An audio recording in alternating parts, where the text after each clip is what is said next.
High on the list for both of us was the need to get our students involved in the community. Both Buzz and I had that as one of our primary goals. We wanted it to be a real job. We wanted it to be the real world. And so, as you can see from your own experience, we have SU students who come in and who maybe start out as tutors. Pretty soon they're running the program, they're coordinating it. Pretty soon they're developing in-service. Pretty soon they're now on the council and they're learning how to lead a council. This is all part of leadership. This is all part of how you become a leader. And pretty soon these students are doing things that older people who've already graduated are paid to do.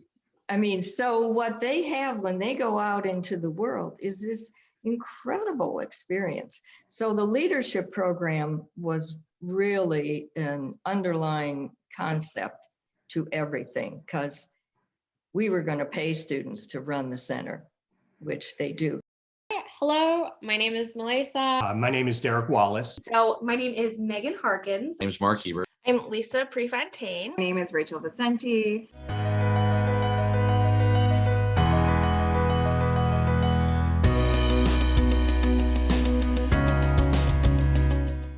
So I manage the literacy core through us expanding from that initial group of roughly 15 to 20 student volunteers to more than 100, well over 100 literacy core members. But then also during that process, there were a number of other things that we got involved with, whether that was book drives for local schools, or other programs that we launched, like the Balancing the Books program, which is still being run.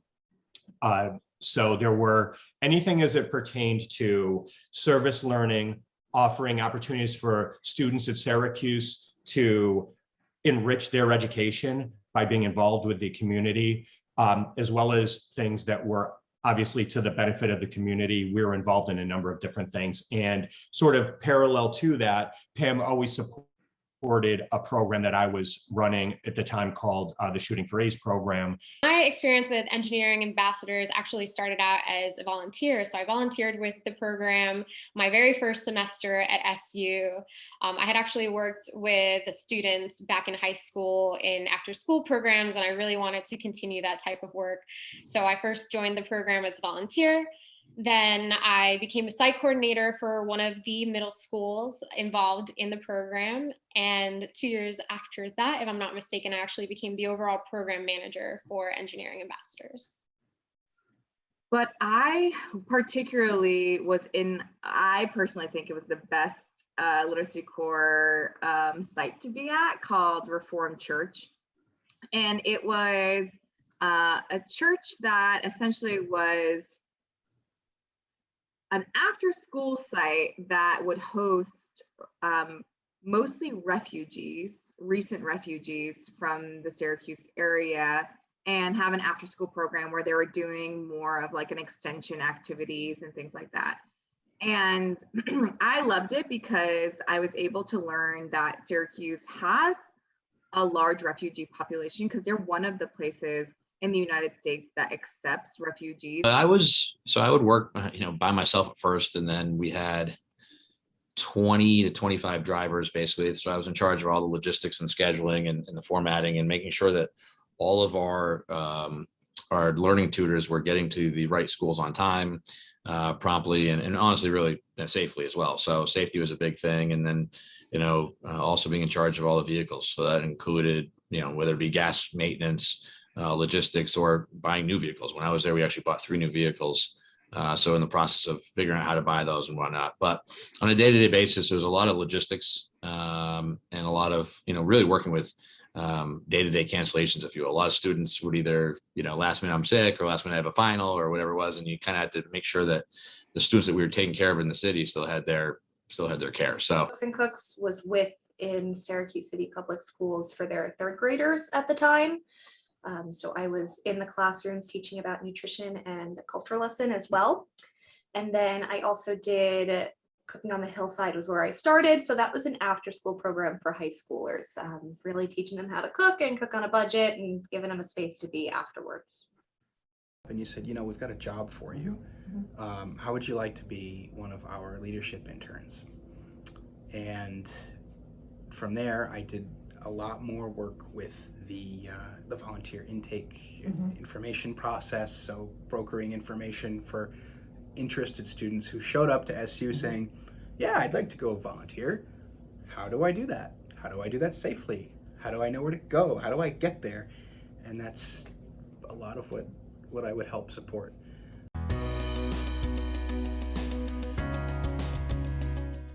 Actually opened the doors for a lot of opportunities. I remember being invited to different chancellor related events before a football game or before a basketball game.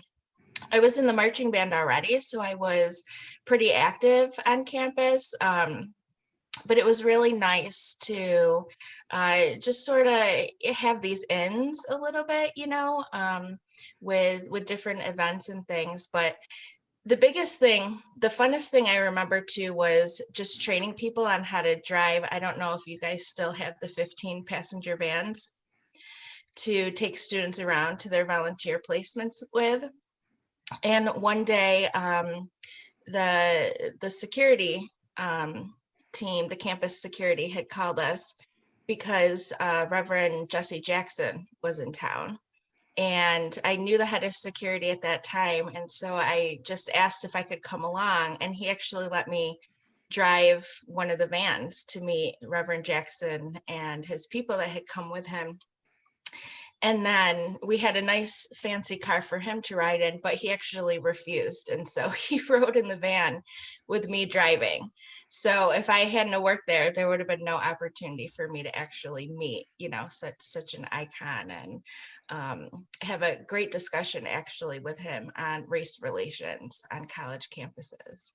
But there's something about being a sociology minor and working at the Shaw Center that really sparked my curiosity again around why do things in the United States happening? What are the contributing factors? Why is there varying degrees of outcomes for Black and Brown students in this particular area? What does that have to do with their race, their class, right? How they identify and things like that. How is a university contributing to that as well? I'm not sure if that same level of interest would have happened so early on in my life if I hadn't been in the Shaw Center. Credit very much so the experiences working at the center and on the Shooting for AIDS program with me understanding later in life that I actually have always been an entrepreneur. I didn't know it at the time because I was working on community programs. I didn't realize how entrepreneurial that actually was. So it really morphed into all of these things were my educational experience. And it was almost like what I did at the center and what I did in class was all gelled together. So something that I think of a lot when I think of the Shaw Center and my experience with engineering ambassadors is really that coming from Puerto Rico and being so far away from home and facing new challenges as a college student, I found myself at times feeling lonely or homesick. And engineering ambassadors in the Shaw Center was really the first time as a student that I felt like I was part of a family.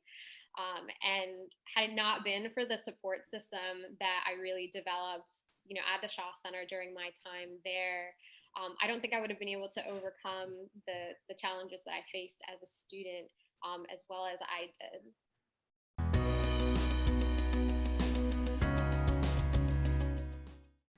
I learned a lot about multitasking and really organizing my time, which that's just a skill you keep learning and growing.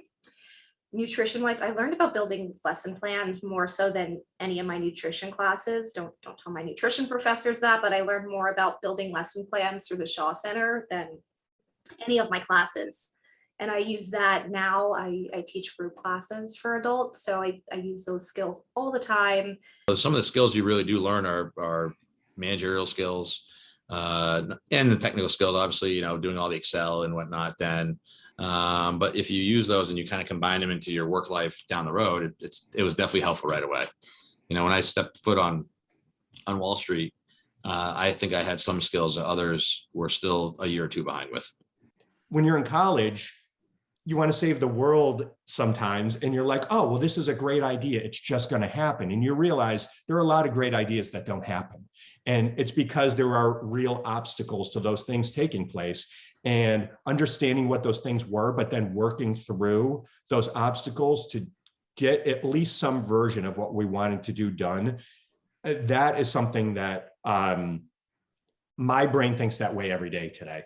But when I was a freshman and sophomore in college and working with Pam and Mrs. Shaw, I just thought that, well, if it's a great idea, we're just going to figure out a way to make it happen. And it's a lot more complicated than that. So those are real life skills that will always be grateful for. Looking at a situation, like identifying like what I know and what I don't know, and who the right person to talk to is to solve a problem.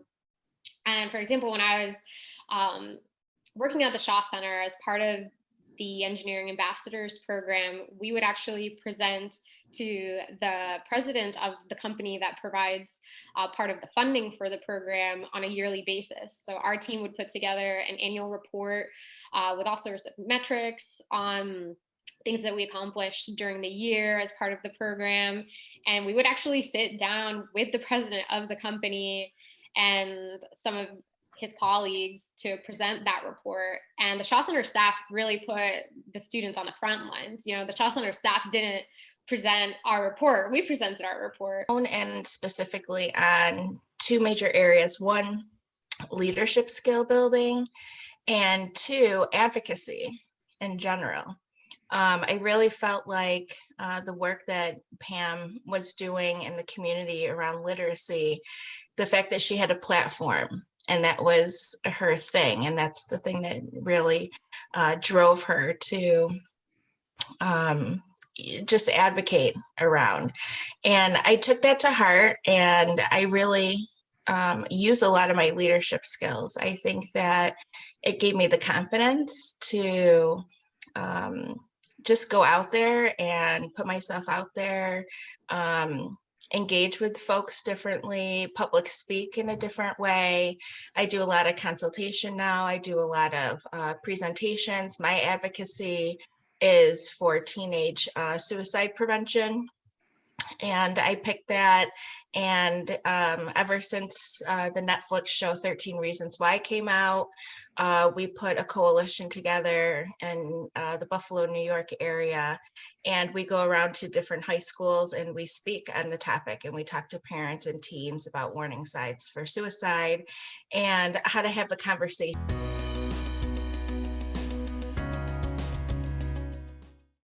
So one of the reasons why I decided to study chemical engineering and I specifically pursued opportunities in pharma was because I wanted to contribute to making the world a better place through my work. And during the pandemic, that became truer than ever, was, really looking at the big picture and really thinking about how the work that I do every day contributes to that greater goal. And it actually reminded me a lot of the work that I would do with the Shaw Center, because sometimes it feels like, it's just like a little drop of sand in this big, ocean.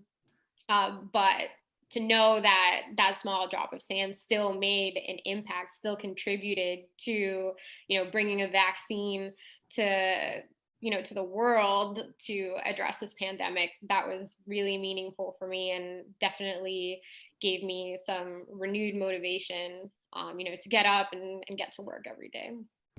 Becoming a resident and a member of the community, I think it was the Shaw Center that did that allowed me the opportunities to really engage, really know who, what, and where, and understand the nonprofit landscape, because I'm interested in social entrepreneurship. This is why I came here. And social entrepreneurship is basically nonprofits. Mhm.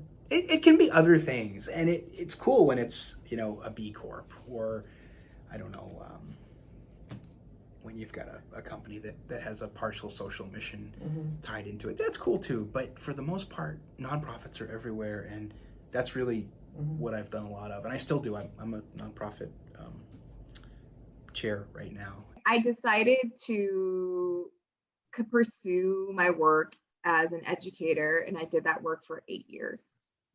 And when we think about civic engagement, it is working alongside the community, providing them resources or the tools or the support to be able to solve their own problems. And on this through line of what does it take for someone to realize their own dreams and successes? And again, like the work I do now as an anti-racist practitioner and a trainer is helping others really shift their orientation to community work, to that being a partnership versus servitude. I look at the fact that we launched a Kickstarter and self-published a book, and people told us that was crazy. People said to me, "Why are you trying to self-publish a book? Like, you can't make any money doing that." And our dream was to create a consumer brand that would be recognized all over the world. And we've gone from a Kickstarter to a multi-book deal with the largest publisher in the world, and 2 shows in development with Imagine Entertainment, and being represented by the largest talent agency in the world. We've done that in 3 years. And I can definitively say that there's no way that we're able to achieve that as a team if I didn't have the experience that I had doing the things that I just explained. And that was just understanding how to strategize an idea, how to win over constituents, how to position it to people in a way that made sense to them, and take something that is a dream and make it a reality. That's exactly what I just explained that I did when we worked at the center. I don't think it's any coincidence that what I'm doing right now is all built around a book, and where I started at Syracuse with Pam and Mrs. Shaw was on a literacy program. I don't believe that that's a coincidence. I believe that that is coming full circle to the things that I learned that I really value.